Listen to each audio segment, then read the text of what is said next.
thought we would just shed some light on what's going on in the world. I mean, everybody knows about what's going on with the COVID virus, but we wanted to give some perspective from things that you can be doing, kind of a very high level of what's going on in the investment markets and what we expect to happen, as well as just some of the things. We're going to share some of the things that we've been doing to deal with working and having to be at home all the time. And, you know, you all may want to share something with us as well.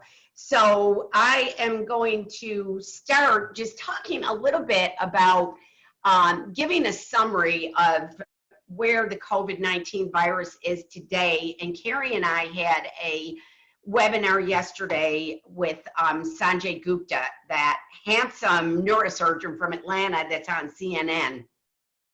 And he gave some really good perspective. We are going to get a copy of that hour webinar, and we will share that with everybody. It hasn't been sent to us yet, but he's very straightforward. He, I think he explains what's going on in an easy to understand manner. And we're just going to share a few of the highlights of that today with you. And then, you know, talk a little bit about the CARES Act. Like I said, what's going on in the market right now. And then we'll look at how we will move on and just some basic investment principles that we want to remind you of, and some of the things that we feel that you should be doing to prepare. So just at a very high level, as of Monday, the U.S. currently has 770,000 cases. We're getting about 25 to 30,000 new cases of COVID a day. And the deaths surpassed 40,000 last week. So this is a serious virus that's going around. And the main cause of the uncertainty with this virus is it's difficult to know how many people are infected at this point, whether they can be reinfected. And while there is, you know, at the same time, we have no cure, treatment, or vaccine. So worldwide, there's 2.3 million cases. And Kerry will share some of the statistics from yesterday. But before I turn it over, these were the basic things we wanted to cover that were highlighted by Sanjay yesterday, talking about what percentage of people have been infected, why some people have such severe reactions to the virus while others have almost none, why it affects older people differently than younger people, and you know, how will widespread testing and surveillance work. I think that Sanjay did a great job of explaining that. And then just discussing how long before a vaccine is found, and how will we scale up in this country to be able to deliver those. So I'm going to mute myself for a moment while Kerry goes over some of the highlights from yesterday. So Kerry, it's your turn. All right. Hi, everybody. It's good to see your faces, those of you that are allowing us the pleasure. So I'm just going to quickly go through some of the high points, as Kathy said. You know, a lot of people are curious about what percentage of people have actually been infected, and the truth is we really don't know. That's why widespread testing is so much needed at this point. At this point, there are many medical professionals that think that the positive rate is actually 50 to 80 times higher than what we are aware of. And that's, again, because the testing rate is small, but that would actually be good news, because the mortality rate will be pushed down the more people we have that are positive but that recover from the illness. So why some people have some severe reactions while others have almost none? Ultimately, according to Dr. Gupta, it has to do with individual immune systems. So some people, like people over age 65, people with existing respiratory issues like asthma, they tend to have immune systems that are already working really hard to take care of what's already going on, so that by the time the virus comes in, it really overwhelms the system and they simply cannot recover as quickly or sometimes at all. And then you have other people, you may have heard the buzzword, the cytokine storm. That's kind of the flip side of the coin, which is where people have an overactive immune system, where it starts to get overinflamed because it's working so hard to fight the virus that it ends up disrupting the health of the body. So the difficult part of all of this is that nurses and doctors are trying to have to assess on the fly in many scenarios which side of the coin these people fall on, which makes treatment very difficult and very stressful. So because of that, it's thought that a vaccine is probably not going to be out until next spring or next summer. The virus doesn't appear to be mutating significantly, which is good news because they think it's going to be here indefinitely, like the flu. You know, the flu mutates every year and we get a slightly different strain. But because the virus isn't mutating super significantly, the thought is that when the vaccine is available, that it should be effective well into the future. So in the meantime, they're hoping that people's, native and herd immunities build up, and that by the time the vaccine comes out, that'll just be one more way that we can fight the virus. And last but not least, how will widespread testing and surveillance work? They're saying that the testing that they have now is not going to be good enough to reach the numbers of people we need to be reaching. Sanjay Gupta said that they need to be testing 1 million people a day, and right now we're only testing 150,000.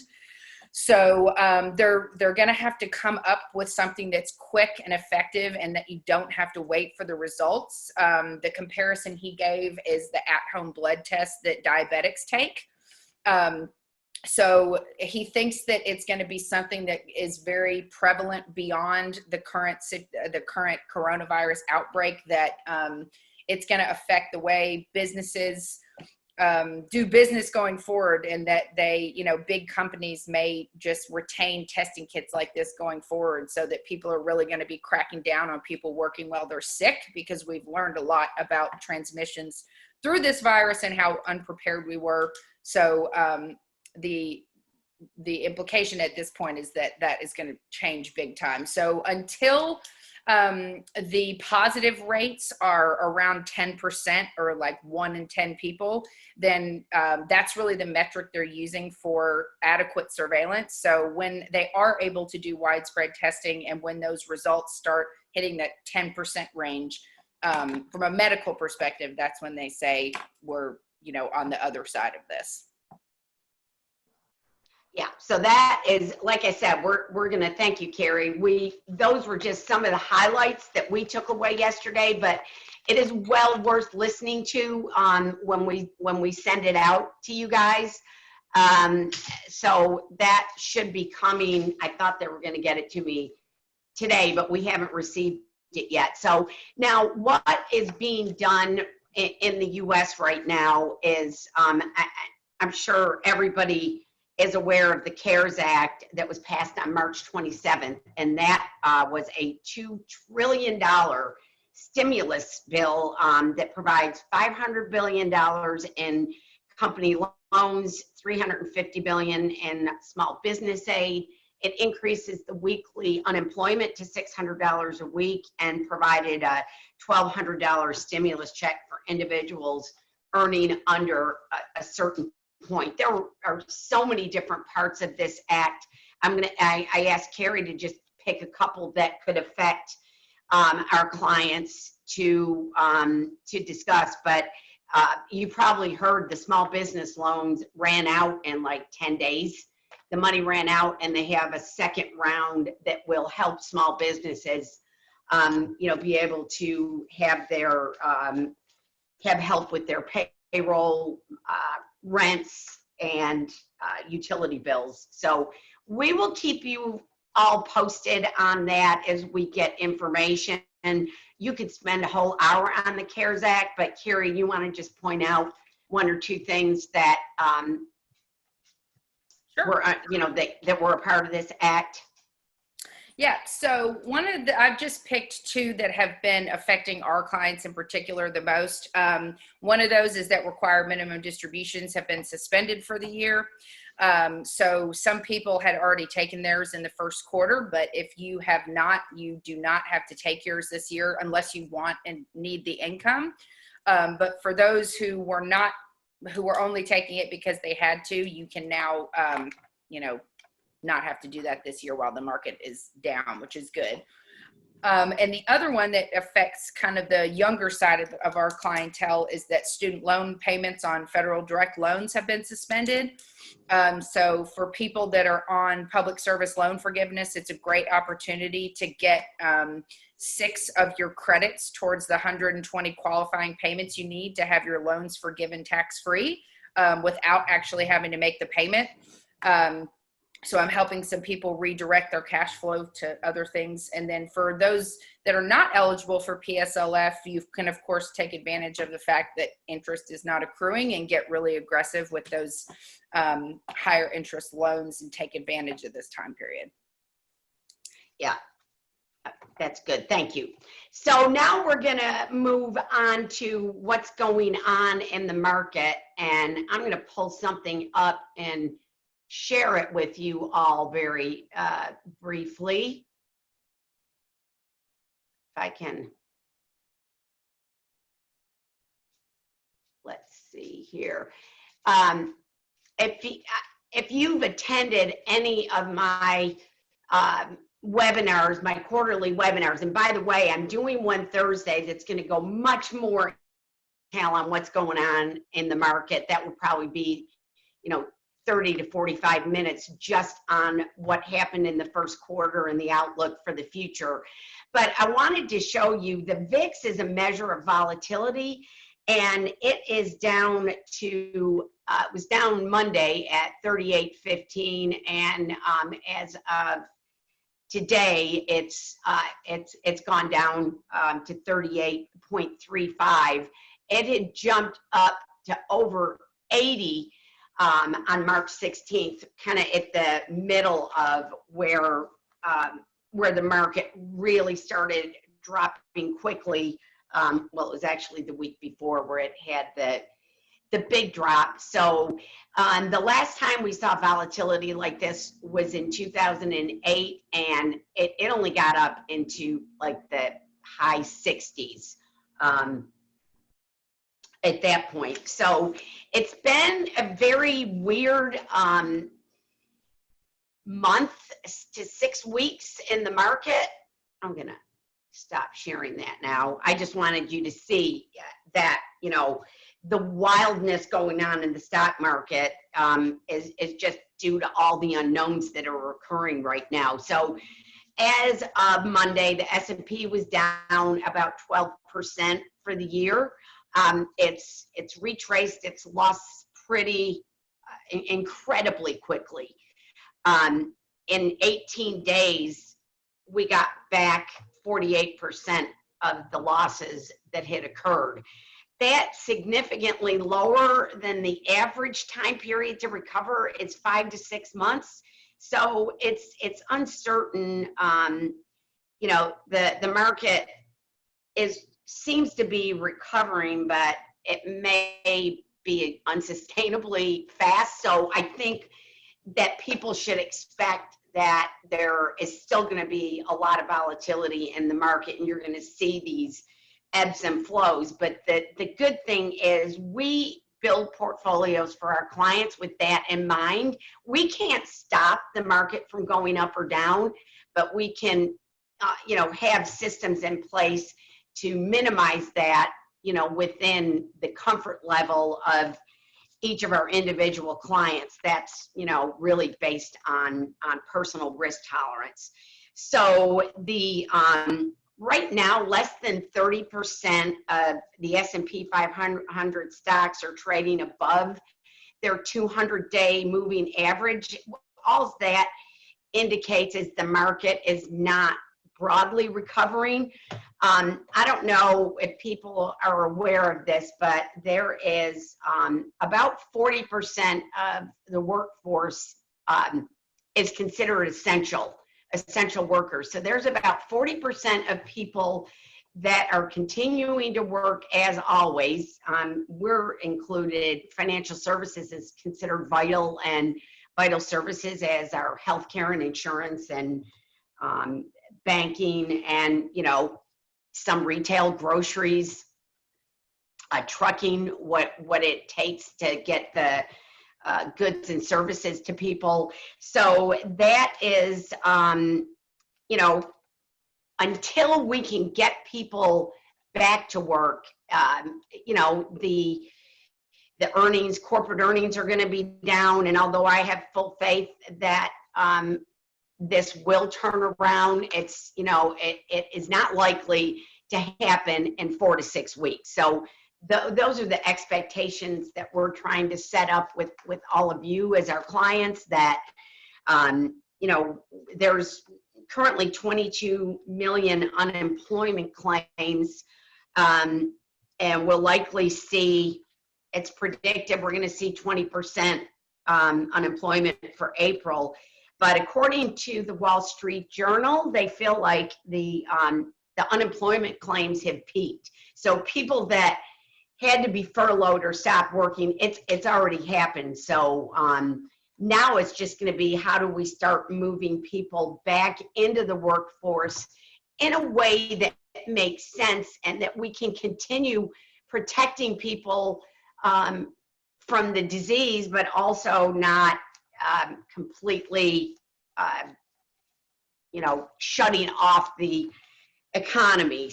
So one interesting thing, I just got an email that I'm going to read this excerpt from, because I thought it was really interesting that this came from Lynn McTaggart, and she was talking about the fact that that what didn't happen in 2008 is happening today, that we're beginning to return to a moral center among the business elite. In the U.S., major CEOs have gone even further than what they've done in the UK. She lives in the UK. The executives of Airbnb, Disney's executive chairman, Bob Iger, the CEO of Marriott, and the co-founders of Lyft are just a few of the chief execs who are foregoing their salaries altogether, as are the CEOs of a number of airlines. The top 5 Comcast executives have decided to donate their salaries to charity. So there's always a bright light in the negatives that are happening. And that's why we wanted to have this call today, not to brush over the fact that this is a serious issue in the US, but that we are making progress, and we all are going to be responsible for participating in helping the healthcare system not get overwhelmed, and by doing what we're being asked to do by our healthcare, the people running the healthcare, and people like in Memphis, our city mayor, I think, and county mayor are doing a great job trying to keep things under control. So how will we move on? Kerry, you want to address that subject? Sure. So the outlook going forward, a couple of things we have already mentioned. It's expected that there will be increased health screenings and decreased tolerance of people working while sick. There's definitely going to be more fiscal caution from both the businesses and governments as they realize how unprepared they were for a pandemic like this.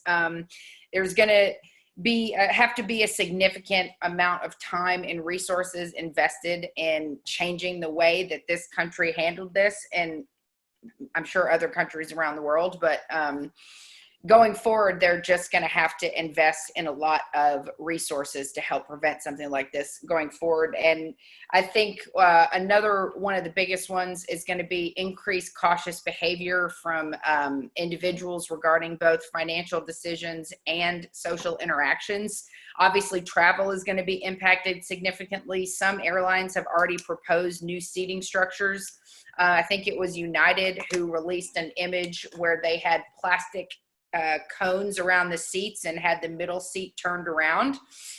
So I think that the travel industry is going to have to significantly make improvements in order for people to feel safe again. It's similar to after 9/11 when people were scared to travel. Then they're going to be for a different reason, obviously. But I think there is going to be a lot of trepidation around festivals, concerts, theater-based activities. So people are just going to likely be a lot more cautious about getting together, I think, in big groups. There's for sure going to be, or not for sure, but likely to be decreased globalization as people continue to distrust China and look for other, a lot of businesses that relied on them for outsourcing materials or services are going to be looking at alternatives. I think a lot of that already began when the trade wars started. But I think that is going to be, or we think that's going to be a big change going forward as well. Yeah, one of the other things that Sanjay Gupta said, I just like saying his name. Was that we, I think the first case in the U.S. Was reported in January. And so you could see how quickly that spread. And I didn't realize this until he quoted this statistic that in the past 10 years, didn't he say global travel has doubled? Kerry, was that? Yeah, I think maybe even more than that. Let me look.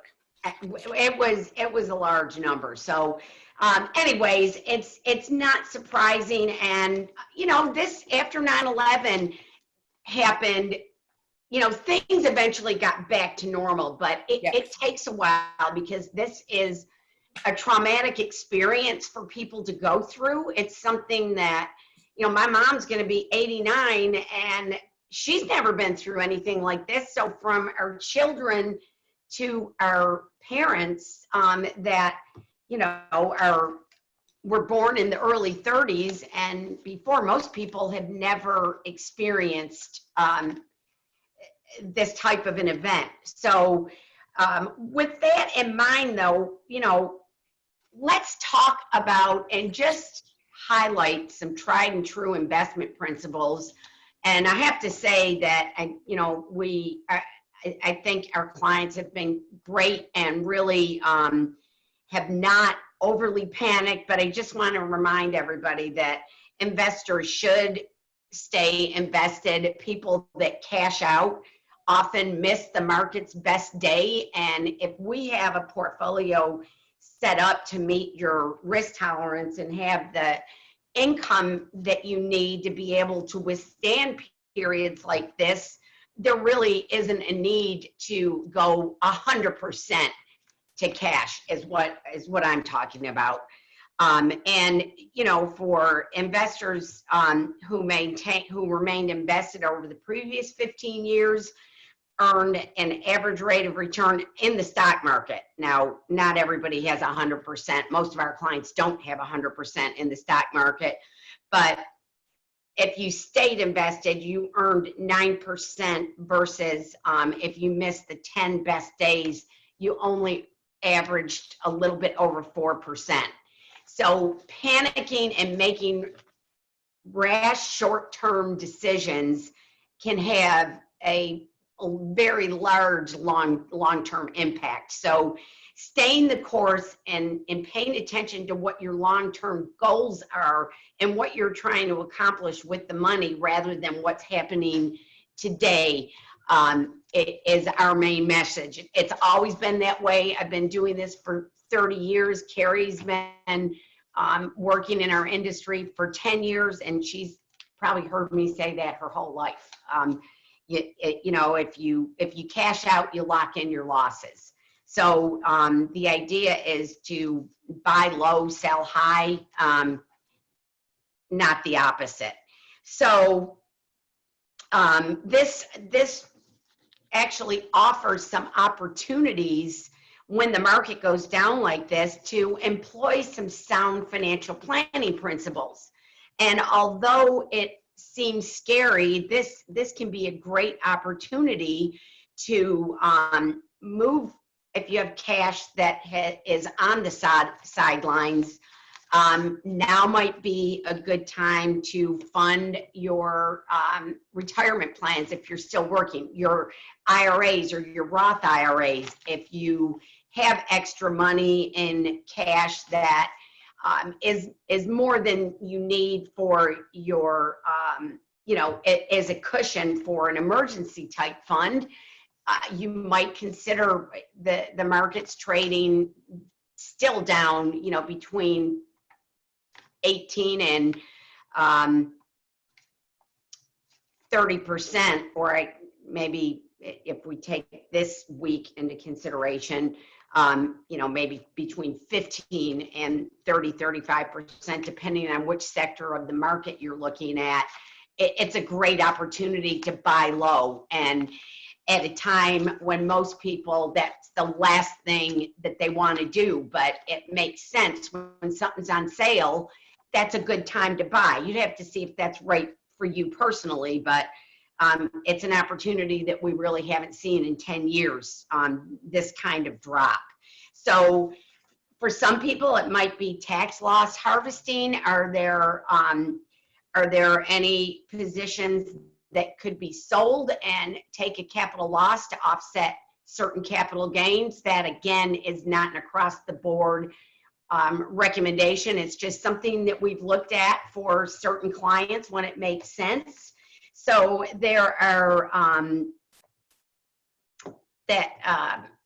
Kerry, what other ones do you want to talk about besides funding IRAs, tax loss harvesting, and actually investing in the market?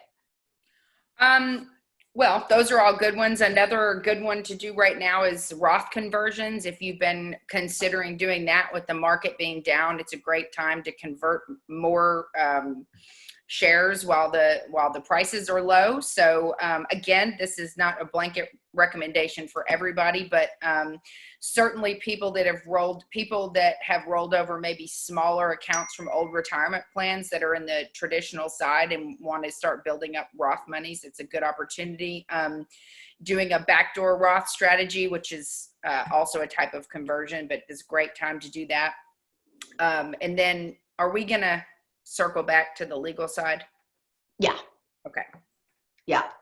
So that is, I think we're going to close this before we open up for questions. We wanted to talk about some of the things that you can be doing while we are in quarantine. And I think Kerry was going to talk about the estate planning side of it, but I wanted to mention a few things. Certainly, staying safe and healthy and taking the proper precautions continues to be a priority.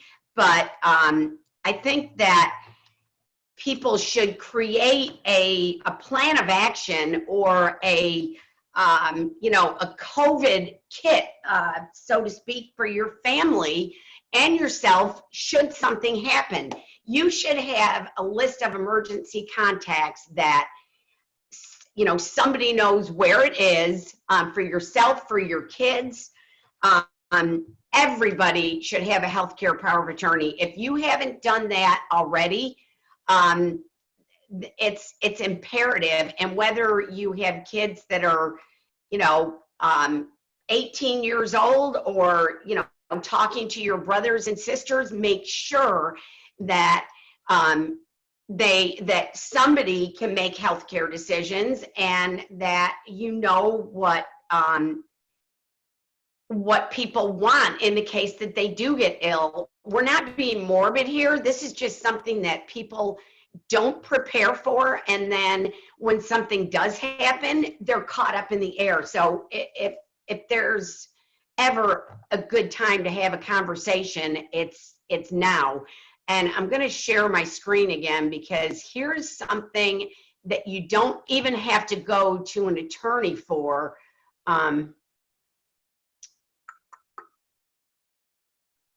It's the 5 wishes. I thought I had that pulled up where I could share it, but let me, oh wait, I do. Technical difficulties. Share screen. Okay, here we go. So the 5 wishes is the, it's a document. We have these at our office, and anybody that would like to have a copy of this sent to them, just email us. We are happy to get it out. But basically what it does is the 5 wishes are who they want to make healthcare decisions if they're not able to, what kind of medical treatment that you want, how comfortable you want to be, how you want people to treat you, and what you want your loved ones to know. It's a really great exercise to go through. It is legal in 48 states, including New York and Tennessee, where Texas. I'm thinking, looking at who's on this call and in what states that this is a legal document, but it's just, that's a really important proactive thing that you can be doing. I'm going to take that off now. We keep copies of those at our office. So the other thing is, just in case something happened to you, you should keep a list of drugs if you take prescriptions. Somewhere in your house, there's something called the Vial of Life that you can have a sticker on your front door. So if you have parents or somebody, or you take a lot of medications yourself, it's a sticker that you can put on the door, and EMTs would know where you keep this vial that has this information in it. Somebody once told me that EMTs are trained to go into your refrigerator and freezer to look for a list of drugs. I don't know that that's necessarily true, that all EMTs are trained like that. But they do look in the refrigerator for insulin to see if somebody's a diabetic. And I mean, it's not just COVID, but other things could happen. And this is just a great reminder that these are important documents to have. And if you haven't done it, there's not really much of an excuse at this point not to, because we all have more time in our day to get these things accomplished. So those were a couple of the things that I wanted to talk about: emergency contact, the 5 wishes, healthcare power of attorney, and the Vial of Life. And Carrie, if you want to mention a couple of the estate planning things, then we can start to wrap this up. Yes, so of course, in a medical situation, you do need a healthcare power of attorney, but you also need to make sure you have a durable power of attorney. If you were incapacitated to make your medical decisions, you would be incapacitated to make other decisions as well. And of course, while you are incapacitated, especially if it's for an extended period of time, your bills still have to be paid, liabilities still have to be addressed. So a durable power of attorney will allow someone to handle that for you. And a lot of people mistakenly believe that if they're married, they can automatically act in this role for their spouse, but that is not the case. You absolutely need written powers of attorney, both healthcare and durable, in order to act in that capacity, even for a spouse. For a parent, for a child, it's all the same. You need the documents. And then you also need to have a will. Of course, we hope everyone lives long, healthy lives, and statistically speaking, most of you will. But we never know. Tomorrow is promised to no one, as Kathy likes to say. So you need to be prepared and have your wishes laid out. Making sure your beneficiary designations are up to date. Any accounts or insurance policies could pass directly to your beneficiary designations. They would go outside of the probate estate.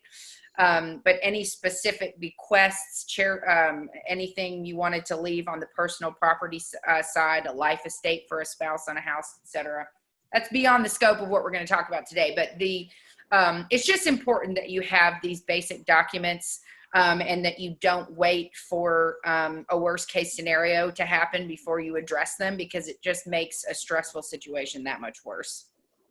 Yeah, so if you've been putting any of these things off, we're just encouraging that now is a good time to look at it. And I know a lot of the attorneys are doing virtual meetings like this. They've passed a law that you can sign legal documents by e-sign. That did not used to be the case. And a lot of attorneys' offices are doing drive-by signings where, you know, they come out with a mask and gloves and let you sign. So no excuses. We're going to wrap this up just talking about some of the things that we have done to deal with the COVID crisis and being quarantined at home. And for instance, I've started, I think a lot of you know this, but I've started teaching yoga classes online.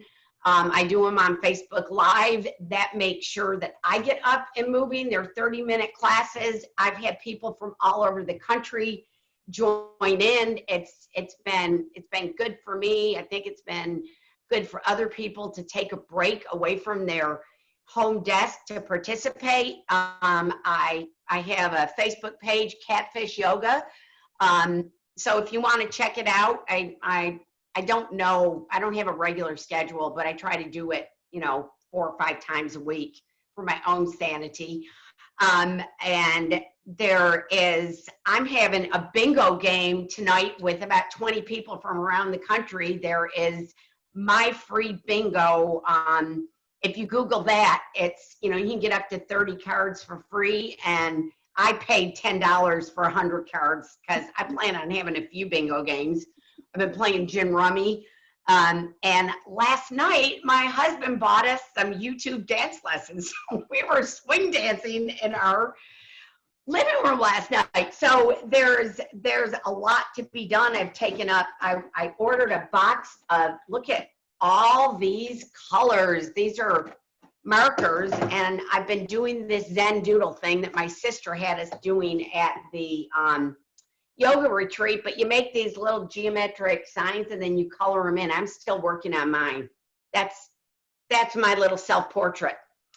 But there's just stuff like this that you can do that gets your mind off of what's going on in the world, and just a way to, you know, to connect with other people. So Care, what do you want to add? And then we'll open it up for questions, comments. Well, this will surprise none of you that have talked to me for more than 10 minutes, but most of mine are dog related. So I, you know, try to get outside with my dogs as much as possible. Social distance dinners with my family who also have dogs. I do try to listen to, not listen, but do Kathy's online yoga as much as possible. She's very good. What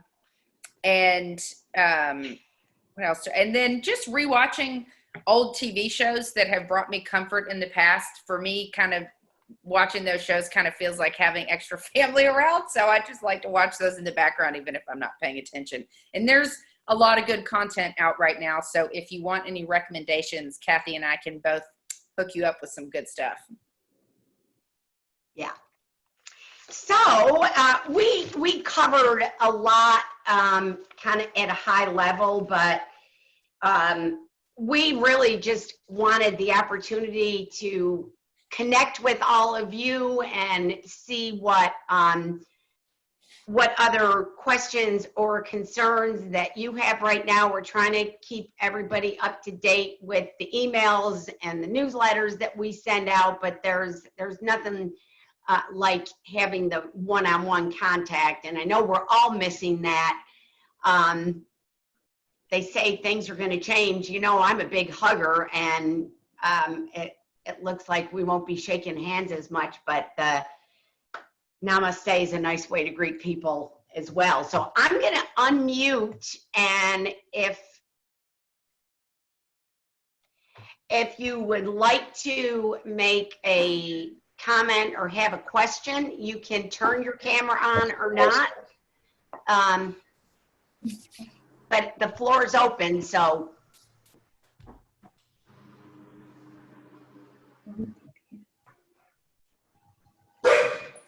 Any I have a questions? question. Okay, Sarah. I think this is at the start of the quarantine. There was going to be an investment for beginners workshop, and I'm wondering if y'all might offer one of those on Zoom, because I was looking into index funds. I guess that's general stock market. I think, you know, it would be a good time. I just don't know. I'm still a little bit idiot about, I'm a beginner. Let me put it that way. So, I think that's a good idea. I think we could easily put something together like that. Mhm. Yeah. So we'll more on that later, Sarah. Okay.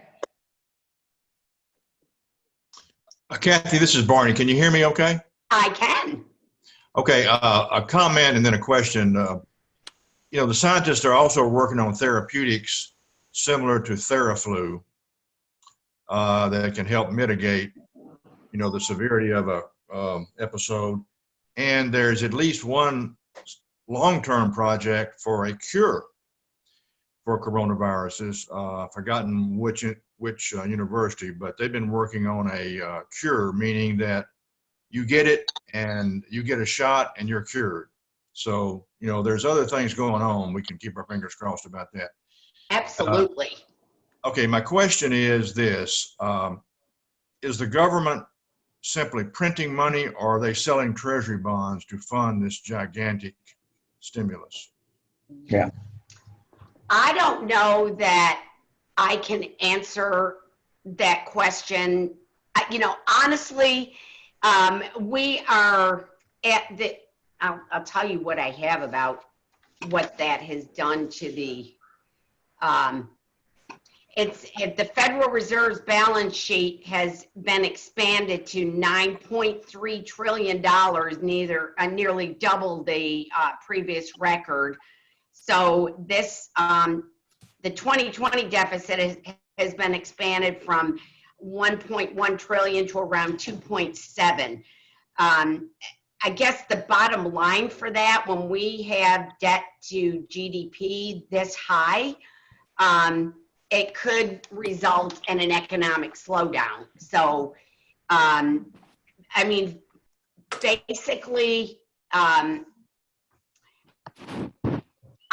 honestly don't know how to answer that and have it be, you know that I'm giving you correct information. So I will research that with some of our economists and I'll send an answer out to everybody. Okay. Okay. I would think they're simply printing money, because I don't believe there would be a demand for that many treasury bonds right now, for trillions of dollars of treasury bonds. Yeah. But anyway. Any other questions that I might be able to Kathy, answer? Kathy, can you hear me? This is Lynn. Hey, Lynn, yes. What are you seeing or hearing about any kind of action regarding the presidential election? Will it happen on time without all the fanfare that you usually see before an election? Or will they be dealing with that in any way?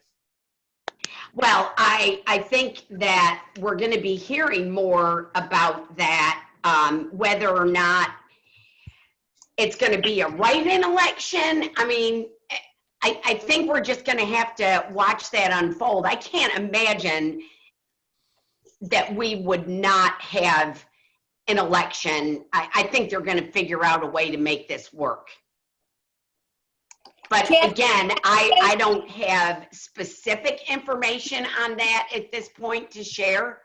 So, but it's something that we will be keeping an eye out on, and you know, and sharing as we get more information. Kathy, can I just say something about that from the Sure. great state of New York? I'm not gonna want this much Yeah. more. We can't hear you. Oh, you can't hear me at all? Now I can. Oh, Governor Cuomo announced this morning that he is going to be sending us all out absentee votes We are still able to go in and vote, but he's going to strongly suggest that we all send an absentee vote. Of course, there's already controversy on that, but that's what New York State's going to be doing.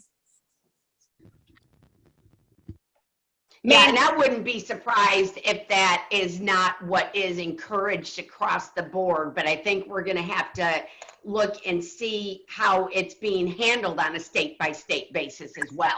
Right. That's a good point. Thanks, Mayor.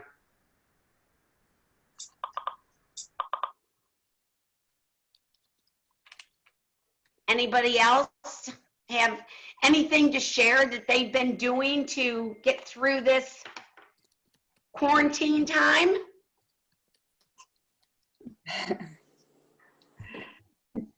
Kathy, we bought a couple of $100 worth of the great courses. You can Oh, get them okay. on streaming, Uh-huh. and we've been watching those, and they are really, really good. Yeah, I know Kelly's taken some of those courses as well, so. Yeah, that's a great idea. You know, to Duolingo, learn another language. There's all kinds of things you can be doing. Okay, great. This, Carrie just sent this to me.